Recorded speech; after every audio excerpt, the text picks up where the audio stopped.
Welcome to Shark Week on Bloodbath and Beyond. Today we review Red Water. Fear strikes where you least expect it. Directed by Charles Robert Carner, starring Lou Diamond Phillips, Kristy Swanson, Coolio, and Langley Kirkwood. This movie's about a fisherman who doesn't have any money. If you miss one more payment, we will call your note.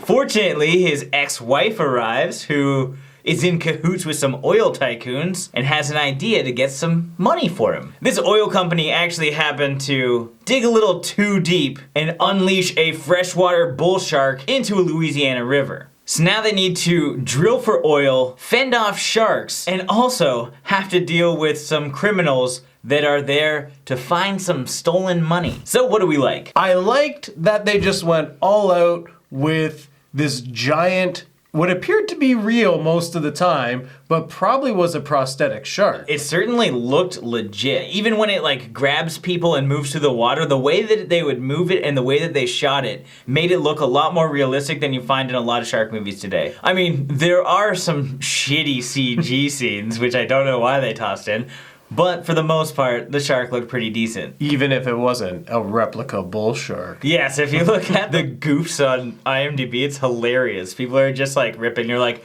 actually, it's supposed to be a bull shark. What we see is a great white shark, and the shark teeth that they have, those belong to tiger sharks. These marine biologists, they come out of the woodwork just to like bash on like a 2003 shark film. I mean, here we are doing the same thing. We're just gonna rip on it. Just get off my boat. John. Go on, get the hell off.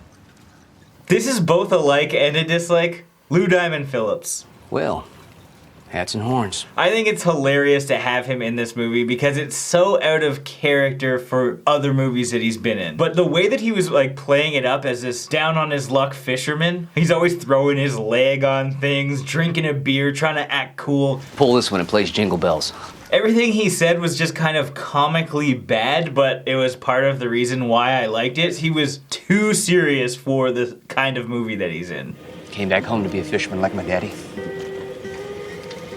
Kelly didn't. I was quite impressed by the rare appearance of Kristy Swanson, as I've only really seen her in Buffy the Vampire Slayer. She did a good job. I liked her in this movie. Her character was likable and kind of badass at times. Like, she had like no fear. She would jump into the water with the shark. She didn't care. She's a biologist. She just wanted to like get her specimens, get those crawdads. I want to go to Louisiana just to have some crawdads. And my favorite appearance has to be Coolio. I was a huge Coolio fan back in the day, like most of us young lads were when Gangsta's Paradise came out. Coolio was also rocking a sweet hairstyle. Like the first shot you see him. Surprise, surprise. Yeah, He's I know. always rocking a cool hairstyle. It's true, but he did like the rooster dread. I prefer that to the bun. The bun, I think, should be replaced with the Coolio Rooster Doo. He played like the standard stereotype gangster black guy. He's a rapper, he's got a gun, he holds it sideways and tries to shoot sharks. Yeah, take that, fool! And is often caught in the middle of people trying to act gangster around him, which is fairly awkward sometimes. Bark, bark, dog. Ease up now. But I still liked it. I really liked how this movie started. You know, a lot of the times in shark films, it takes a while for the shark to get their first kill and just get right in there. This film, right away. Shark gets right to where the public beach is and just eats some people. And it just sets the tone right off the bat for like, yeah, we're gonna get some shark kills. And we'll get into the dislikes with that. Then the film just went 180 on us. The story did not involve as many shark kills as one would hope. More people died from an oil explosion and gunshots than shark kills. And there's like a lot of times where it's just building this broken relationship up between the fisherman and his ex-girlfriend, kind of remembering what they used to have. I don't care about that shit. I'm watching a shark movie. Let's go. We had our Louisiana hoedown that we really didn't need at all. Yeah.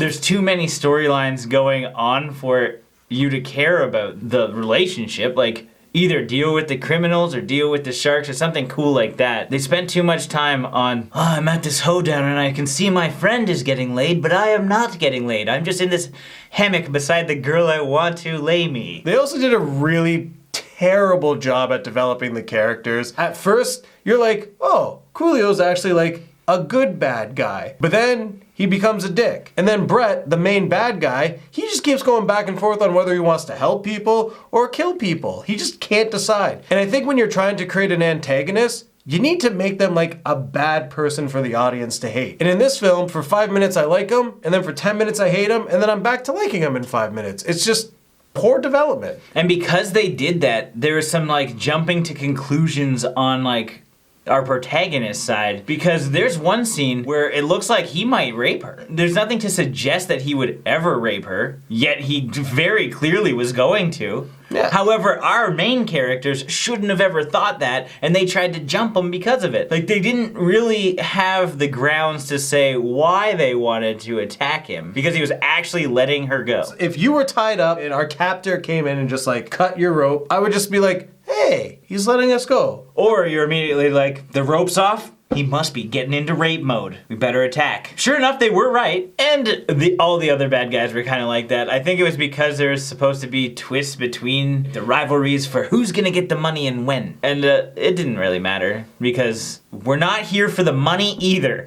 We're here for the goddamn sharks. And for a long part of this movie, there are no sharks. There's not even a threat of sharks. There was some decent action, and we do see more sharks towards the end, but much like the title suggests, most of the time we're only seeing red water. There's no gore. There is one hand and a little scrape on the top of someone's foot, which seems like a cop-out to me. But there's no like really cool shark kills. I also found the score of this film was a real downer. It definitely took me out of the mood of wanting to watch a fun shark movie. Like, you have potential to actually have good music in a shark film, to build anticipation, to build tension, to build something.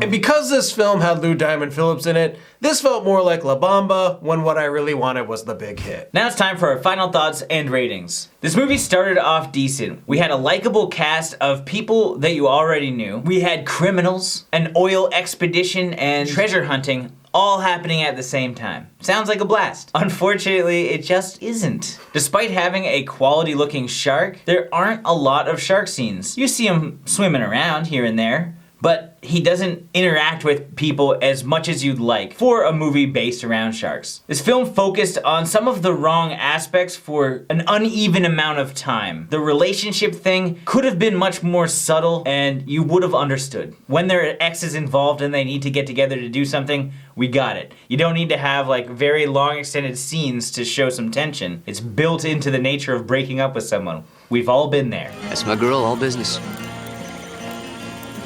That's what this is about, Sean, business. Okay.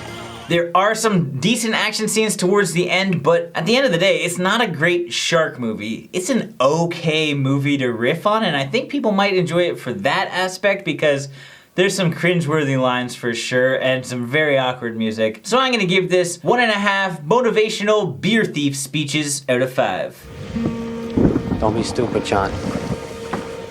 Take it. This film definitely falls victim to the classic made-for-TV shark movie. The story and everything was very, very bland. Though I was impressed with the shark itself, you just don't use the shark, so then it brings it back down. We saw it at the beginning and we saw it at the end, and the rest of the film was just filler. They did a really bad job with developing the characters, which is disappointing because we actually have a good cast in this movie. I wouldn't recommend this film unless you're with a friend that you can make fun of it, because if you're gonna watch it by yourself, it is pretty boring. So with that being said, I'm gonna give this film 1 anchor dives out of 5. As always, thank you for watching. Like this video and comment below with your thoughts on the film if you've seen it. If you haven't and you do want to check it out, there are links in the description where you can find it. If this is your first time here, make sure you subscribe to the channel to stay updated with everything Bloodbath and beyond.